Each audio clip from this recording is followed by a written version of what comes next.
Hello, hello, and welcome to today's contemplation, meditation. Today's opportunity to break the momentum, break the cycle of activity. And I'm thrilled that you have joined me here, whether you are joining live in this time that we typically dedicate to Monday midday meditation, but also this that I share more broadly through my YouTube channel, through LinkedIn, through the social media. This is the place where I am absolutely dedicated to and passionate about bringing together a community and creating this opportunity for us as a community to break the cycle of stress, overwhelm, anxiety, activity, all the to-dos, all of the things. And we do it in a manner that allows time and space for connecting with that which is within you. And you'll hear me talk about that as your inner guide, inner wisdom, intuition. But whatever it is, these are the moments that we break the cycle of all of the sensory input, information that is all around us all the time, inviting us to play, inviting us to do, inviting us to work, where we break that flow so that you can reconnect with what is within. And what is within, that inner guide, that inner voice, that intuition, is the most powerful, the most pure, the most divinely aligned, and the most appropriate voice to guide your next steps, your activities. So here we are again. Thank you. And as you get settled into today's time together, I want you to first kind of get yourself seated, get yourself situated so that you are able to be comfortable. We want to, as we come into this time, have opportunity to release the extra effort that we may be holding. And so getting seated comfortably is a great way to let go of any of the extra effort that you're holding physically in your body. Just let yourself be supported. Take a load off. And then I want you to close your eyes. And here we will, release the effort of having to take in all of that which your eyes can see, the things you interact with through that sensory input. And then I want you to take a good few nice, big, full, complete breaths. A nice big inhale, followed by a long, slow exhale.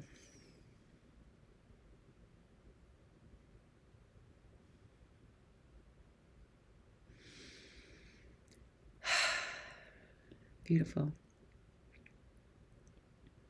Okay.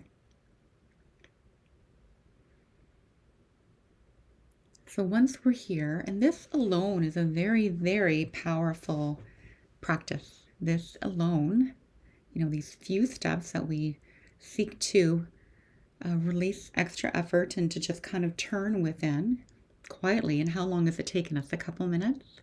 Very, very powerful practice to help you attune within. And if you did nothing else today but practice that a few times, that would be pretty darn remarkable. And it would change your day, change the trajectory of your day. And done with consistency will change your life. How about that? Change your life. And in our time together, all I would add to this is a contemplation, and that is what I seek to kind of bring to you every time we meet here. A contemplation, and not to give your mind something more to chew on or an idea to decide you like or don't like, or something that is that you have to take forward into the world and tell everybody they need to do things differently. Not at all. The contemplation here is really just something for you to kind of notice in the background as you are taking this breaking the momentum. And as I kind of prepare for what I share today, or what I share with you every time we get together, I kind of tune within as well, and I reflect on what is needed in the moment and share that. And then perhaps, any little bit of it, any tidbit, any idea will kind of be observed in the background and perhaps taken into this deeper time of contemplation and quiet for your inner voice, inner wisdom to ruminate on. And so as I shift into this contemplation, what's coming up for me is to really kind of talk about this holiday season, because we are well into it at this point. It's interesting. Our winter holidays do start earlier and last longer than any other holiday or occasion in the year. In fact, I would say there's at least a good month surrounding it. And there are a few other things that we celebrate with such length and with such depth.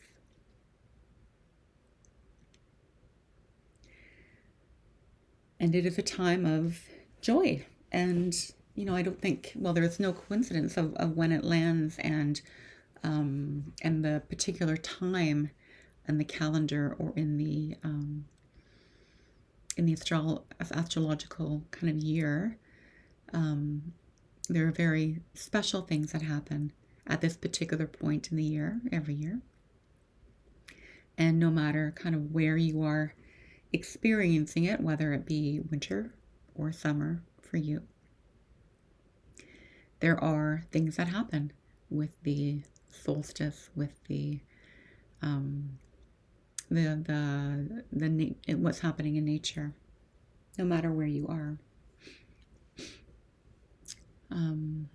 But it's a time of year as well that is tied very much so to a lot of activity, a lot of new things, a lot of special things, a lot of celebratory things, a lot of to-do things.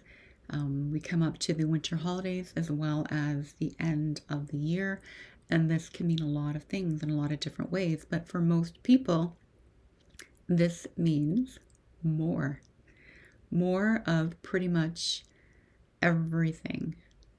Food and drink and to-dos and spending and activities and fun and get-togethers and just more and more and more of everything. Even in the business year, and I talked a little bit about this last time, but there is this kind of rush to year end whether it be, the rush to fit everything in and wrap up the year well, or sometimes for some businesses, we've already started the fiscal year, and so it is a rush to get your Q1, which can really kind of make or break the year in good shape. So for everybody, it is a time of more and more and more and more and more. But what I often hear from people in that more is there's something that actually, maybe a couple things that there is actually less of.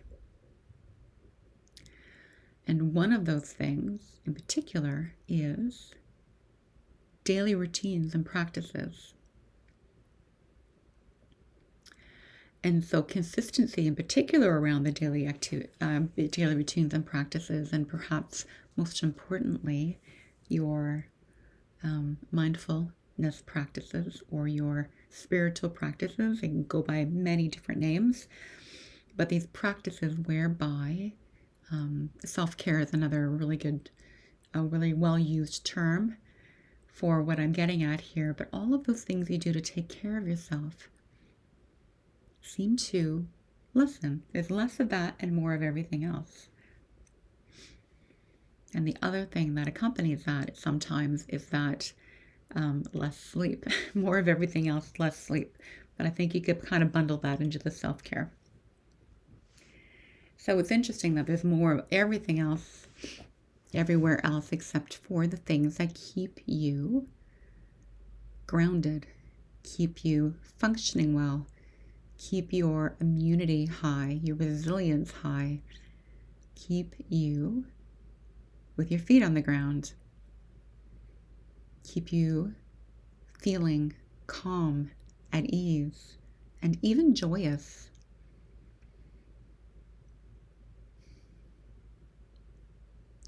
And I've been thinking a lot about this because, I can get swept up in the momentum of it as well. There's a lot going on. There's a lot to do. There's a lot I want to do. There's a lot of fun. There's a lot of activity. There's a lot. And it makes me think back to even a few years ago where there was so much to do. There was so much going on. And my idea or my ideals around wanting to create this great experience, right? This big buildup. And I'm, because I celebrate Christmas, I'm going to talk about it in relationship to Christmas, but wanting to have the perfect Christmas, a joyous, a fun, and exciting day with great food and family and everything working well and everything perfect, right? Lots of us build to that type of ideal, no matter kind of what holiday or what celebration we might be partaking in. But for me, it was Christmas. It is Christmas. And I can think about all the run-up that I would do around that, right? The shopping, the prepping, the getting the house ready, the Christmas music, the Christmas movies, the celebrations, the food, the wine, the things, all of the things, and leading up to this perfect day, perfect couple days.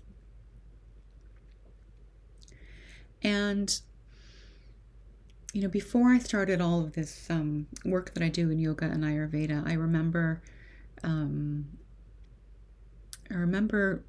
quite distinctly, and my kids were still little, quite distinctly thinking or feeling like, it's just not fun anymore. All of the joy, all of the magic, right, seems to have gone. By the time I get to Christmas Day, I'm actually exhausted.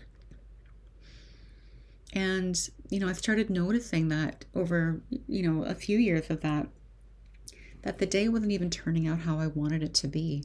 Like all of the expectations I had, all of the building, all of the planning, right? And then things just didn't go the way I wanted them to. I mean, I think everything was probably fine, but it didn't feel like it was. Or somebody would say something that wasn't in alignment with what I was thinking, or the order of things were changed, right? All of the fun seemed to just have been gone.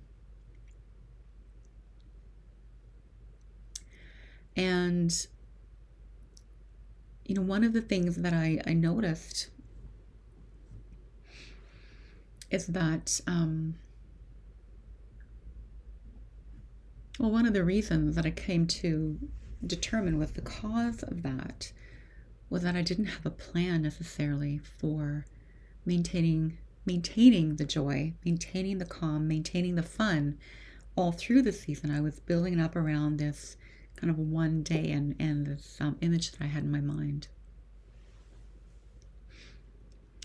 And maybe you've done that too. In fact, I think a lot of people probably do that. And it's not that I'm not still kind of prone to that happening. In fact, I have to ever be mindful of it because there is so much to partake in. There is so much going on. But in my years of study and in my years of practice, and most certainly in my years of unwinding the impact of stress and overwhelm and anxiety and that big ball of overwhelm is probably the best word that I've been feeling for so long, and tied more particularly to my my time in my corporate life.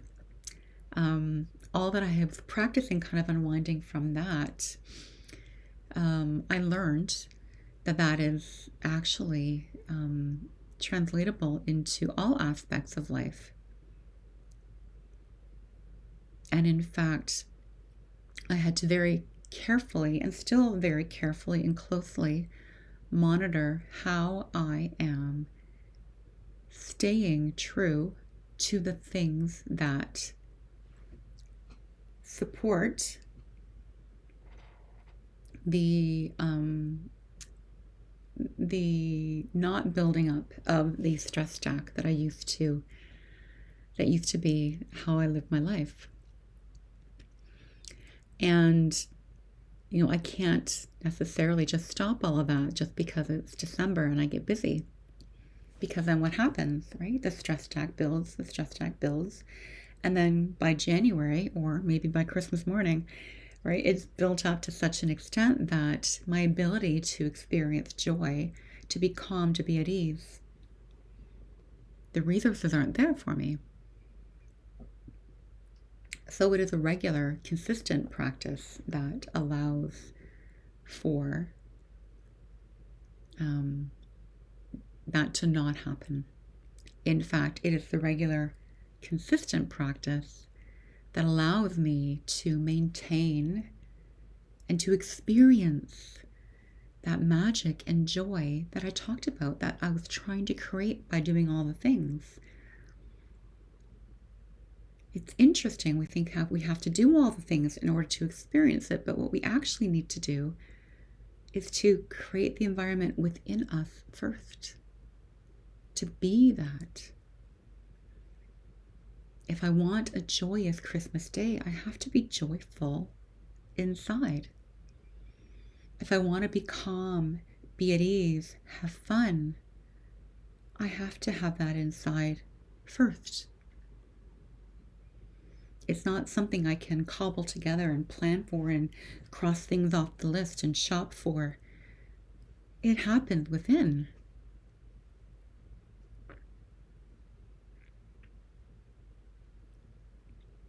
And so, my friends, as we partake in this mindfulness time together, whether it be the Monday midday meditation or the other places that you found me, this is a practice. This is important. Not just when you have time for it, but every day. If you want to live a life of calm, clarity, ease, and joy, this is the practice. These are the practices. And this is why we do this together every week. This is why I'm so passionate about building a community around this. Together, we are creating a new momentum, a momentum of powerful, clear, calm, creative, joyous human beings. One simple practice, powerful, profound, and endlessly accessible. And so as you spend the next few moments continuing your time of internal connection, with this contemplation just kind of ruminating in the background, I want to thank you and honor you for being and choosing this place.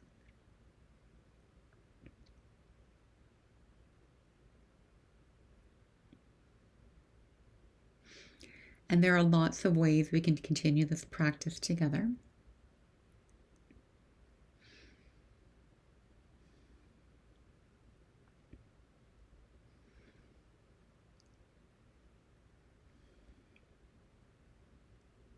And I'll include some of that information in the details below wherever you found this video. Because for now, the only contemplation or the only thing left is some personal time for you. So I will leave you here, my dear friends. And until next time, namaste.